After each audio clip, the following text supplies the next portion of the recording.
O que significa a palavra hebraica Sheol? Você já ouviu falar sobre essa palavra?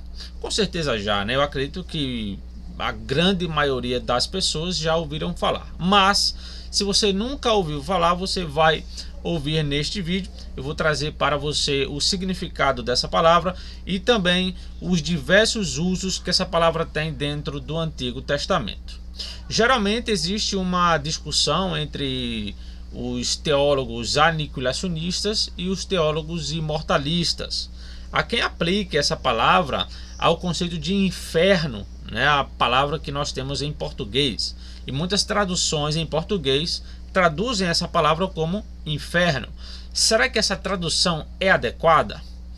Outras traduções sempre traduzem como sepultura. Será que traduzir essa palavra como sepultura em todos os casos também é uma tradução viável? Então vamos analisar essa palavra e vamos analisar cada caso de forma específica, beleza? Então, antes que eu comece a comentar sobre este assunto, peço que você se inscreva neste canal se você não é inscrito, deixe o seu like, compartilhe se você puder e quiser.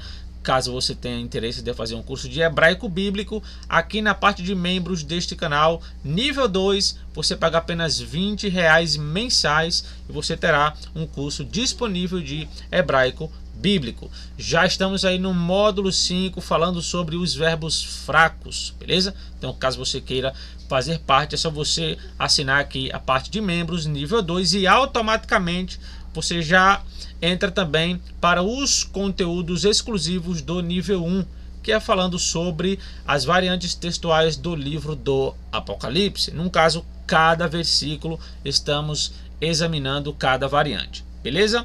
Também temos o curso de grego bíblico, né? Caso você queira fazer parte, você pode pegar o meu contato aqui na descrição deste vídeo ou na página do meu Instagram. Aqui está a minha página, essa aqui, Exegese Bíblica, o link está aqui na descrição caso você queira seguir. Aqui está o meu contato pessoal, certo? Caso você queira se comunicar comigo. O nosso curso de grego ele vai do nível básico ao nível avançado. Também temos a matéria de crítica textual do Novo Testamento, né? Essa matéria aí, muitas pessoas já adquiriram e gostaram muito. Então, caso você queira adquirir também, é só você falar diretamente comigo, beleza? Você pode falar aí pelo WhatsApp ou pela página do Instagram. E aqui é o meu livro sobre Jesus Cristo, né? Um debate histórico e teológico sobre Jesus, certo? Aqui a gente vai falar sobre dos mais variados assuntos. Eu coloquei o índice de todos os assuntos lá no Instagram, certo? E também eu tenho aqui um vídeo no canal explicando sobre esse livro, como que ele funciona.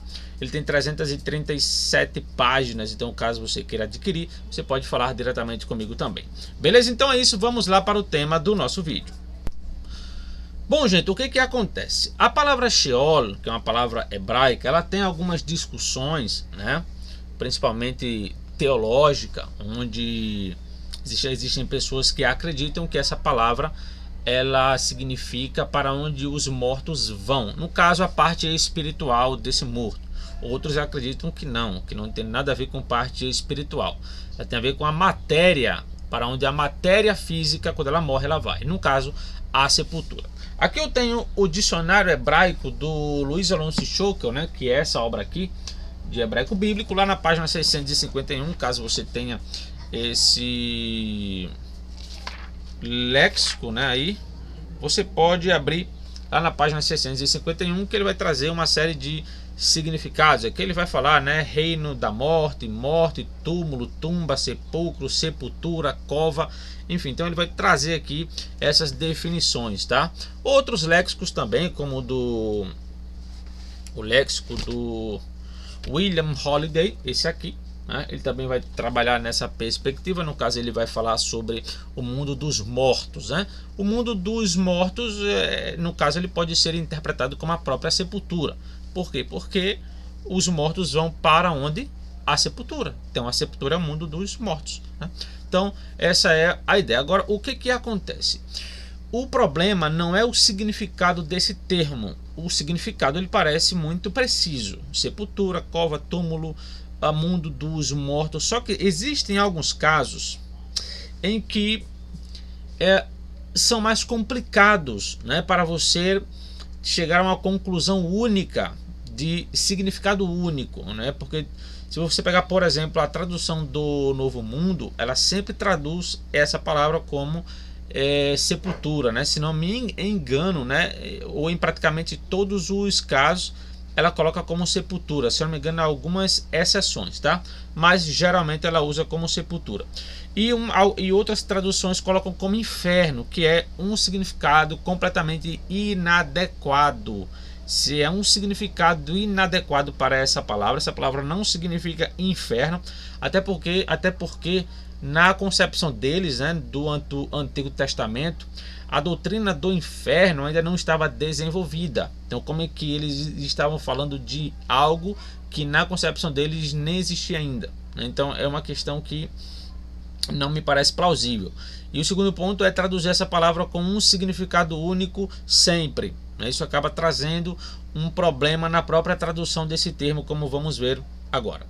Veja aqui, por exemplo, em 1 Samuel, né, capítulo 2, versículo 6, o texto diz: o Senhor é o que tira a vida e a dá, faz descer a sepultura e faz tornar a subir dela. Então, a tradução aqui para sepultura, essa palavra aqui, é exatamente o termo hebraico Sheol. Então, neste caso, eu entendo que aqui a tradução ela é tranquila, né? Traduzido como sepultura. Por quê? Porque o contexto ele parece remeter de fato à morte física. Veja o que ele diz, que o Senhor ele tira a vida e a dá. Faz descer a sepultura, que é quando ele tira a vida, e faz tornar a subir dela, que é quando ele pode ressuscitar alguém, né? Como já houve aí alguns casos. Então, a palavra sepultura aqui ela é completamente adequada dentro desse contexto. Partindo para outro texto, né? Aqui o texto de Provérbios 5:5 diz o seguinte: os seus pés descem para a morte e os seus passos conduzem diretamente para a sepultura. Mais uma vez a palavra sepultura, traduzida aqui a palavra Sheol, ela me parece adequada, né? Porque nesse contexto está falando da mulher adúltera, né? Daquela mulher estranha. Então, se você se envolver, digamos assim, com alguma mulher tipo casada, né? Então você pode aí acabar se complicando, né?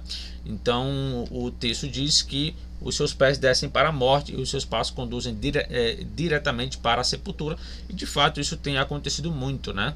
Tanto no mundo antigo quanto no mundo moderno, no nosso mundo atual, a gente vê que certas mulheres ali, elas podem levar o homem à cova, né? No caso aí, à sepultura, certo? Então esse texto de Provérbios 5:5, né? Ele a tradução em si, sepultura, ela me parece completamente adequada, né? Eu não consigo enxergar aí um negócio além, né? Como se fosse algo após a morte, tá? Então aqui vocês podem até ver, né, que desde o versículo 1 é uma advertência ali, né, contra o adultério. Bom, prosseguindo, agora aqui já muda tudo, tá? Aqui o sentido já muda completamente. Por quê? Aqui a Bíblia NVI diz: voltem os ímpios ao pó, todas as nações que se esquecem de Deus. Veja que a Bíblia NVI traduziu o termo aqui, ó, Sheolá, né, como pó, certo? Outras traduções colocam como sepultura, como é o caso da TNM, né? Só que a tradução sepultura ela é inadequada. E por que ela é inadequada? Porque o termo aqui, ó, Yashuvu, essa primeira palavra aqui, deixa eu ver se eu consigo marcar ela aqui, tá? Acho que não vou conseguir marcar não, mas essa palavra aqui, ó, essa palavra é voltem ou retornem. Essa palavra, segundo Vine, né, em seu dicionário de hebraico, ele diz que a ideia dessa palavra é para você retornar para o seu ponto de partida, ou seja, você saiu de algum lugar e foi. Então você retorna para onde você saiu. Então não faz sentido dizer para os ímpios voltarem à sepultura, porque os ímpios não vieram da sepultura. Então neste caso a palavra sepultura ela já se torna inadequada, né? E o contexto aqui está falando claramente de nações inimigas de Deus, tá? Então A tradução aqui para pó que a NVI fez me parece a melhor tradução possível. Por quê? Porque os ímpios, que são seres humanos, eles vieram do pó, então eles retornem para lá. Já que o termo Sheol ele está ligado a uma concepção de sepultura, de cova, né, que está ligado ao pó, né, à terra. Então essa tradução ela me parece ser a melhor tradução para esse texto em específico. Então quer dizer, cada texto que eu vejo a palavra Sheol, eu não posso definir o mesmo sentido em todos os casos, eu tenho que sempre observar o contexto. Veja aqui outro caso interessante, lá no caso de Jonas, tá? Esse texto de Jonas é muito interessante. Diz: e disse, em meu desespero clamei ao Senhor e ele me respondeu. Do ventre da morte gritei por socorro e ouviste o meu clamor. Aqui a Bíblia NVI traduz o termo Sheol como morte, né? Só que veja, quando você pega aqui o termo Sheol e traduz por morte, essa palavra Sheol aqui já não faz o menor sentido traduzir como sepultura. Por quê? Porque Jonas estava dentro do ventre do peixe. Ele está clamando lá dentro. Então, quer dizer, Jonas associou esse estado onde ele estava, dentro do peixe, com o Sheol. Então, quer dizer, o Sheol ele não está restrito a uma ideia de sepultura ou de um significado único. Então, algumas traduções que traduzem aqui como sepultura não fazem o menor sentido, porque Jonas não estava na sepultura, ele estava dentro do peixe. Entende? Então, cada contexto, a palavra ela deve ser analisada de forma específica. Eu não posso pegar essa palavra e definir como uso restrito. Olha, ela sempre significa isso. Neste caso aqui, né, muito provavelmente Jonas estava com a concepção de que ele iria morrer, né, já que ele estava dentro de um peixe. Então, a tradução da NVI aqui ela parece fazer muito sentido também. É por isso que eu gosto muito da NVI. Por quê? Porque ela liga muito as palavras dentro de cada contexto. Veja que lá em Samuel ela traduz como sepultura. Lá no livro de Salmo 9 já traduz como pó. Aqui traduz como morte. Então, quer dizer, em cada caso ela adere à ideia do contexto, né? Aí aqui nós temos também o Eclesiastes 9:10, que é um texto, né, muito conhecido. Diz: tudo quanto te vier à mão para fazer, faze-o conforme as tuas forças. Porque na sepultura para onde tu vais, não há obra nem projeto, nem conhecimento, nem sabedoria alguma. Então aqui a ideia de sepultura ela já parece estar ligada à questão física, à questão material. No caso, para onde o seu corpo vai, ele não vai fazer nada, não existe nada lá, né? Então aqui me parece completamente adequado a tradução sepultura. Agora vejamos aqui um caso interessante. Nesse texto diz: nas profundezas do Sheol está todo agitado para recebê-lo quando chegar. Por sua causa ele desperta os espíritos dos mortos, todos os governantes da terra. Ele os faz levantar-se dos seus tronos, todos os reis dos povos. Então aqui o termo Sheol, ele é um termo. Esse texto ele é interessante por quê? Porque aqui está falando contra o rei da Babilônia, né? E neste caso aqui a gente vê que esse texto ele já está dentro como se fosse, né, como se ele estivesse no mundo dos mortos. No caso ele morresse e o seu espírito ou a sua parte imaterial, se é que ela existe, ela foi para algum local e ficou lá. E aí diz que nas profundezas do Sheol está todo agitado para recebê-lo quando chegar. Por sua causa ele desperta o espírito dos mortos. Então veja que parece, né, trazer essa imagem. No entanto, o contexto mostra que isso aqui trata-se de uma questão completamente poética. Vejamos. Dentro desse contexto de Isaías 14, né, o texto ele está falando ali claramente contra o rei da Babilônia. Esse texto mostra, né, que esse rei ele guerreava contra nações, né? Destruía nações ali e tal. E aí, depois que ele foi destruído, depois que Deus, né, chegou ali e o destruiu, aí ele vai dizer aqui, ó, versículo 7, é porque eu não peguei, mas o versículo 7 fala assim, ó: toda a terra descansa tranquila, todos irrompem em gritos de alegria. Aí entra o versículo 8: até os pinheiros e os cedros do Líbano alegram-se por sua causa e dizem: agora que você foi derrubado, nenhum lenhador vem derrubar-nos.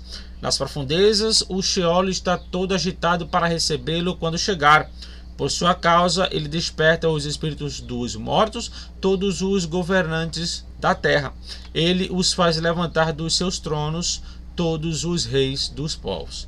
Todos responderão e dirão a você: você também perdeu as forças como nós e tornou-se como um de nós. Veja que isso aqui é uma linguagem completamente poética. Por quê? Porque quem está falando isso aqui não é Deus, não é o autor. É aqui os pinheiros e os cedros, ou seja, a gente está falando claramente em uma linguagem figurativa, né?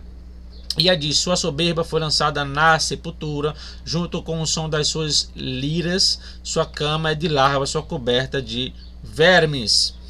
Como você caiu dos céus, ó estrela da manhã, filha da alvorada, como foi atirado à terra, você que derrubava as nações. Você que dizia no seu coração: subirei aos céus, erguerei o meu trono acima das estrelas de Deus, eu me assentarei no monte da Assembleia, no ponto mais elevado do monte alto. Subirei mais alto do que as mais altas nuvens, serei semelhante como o Altíssimo. As profundezas do Sheol você será levado, irá ao fundo do abismo. Os que olham para você admiram-se da sua situação e a seu respeito ponderam.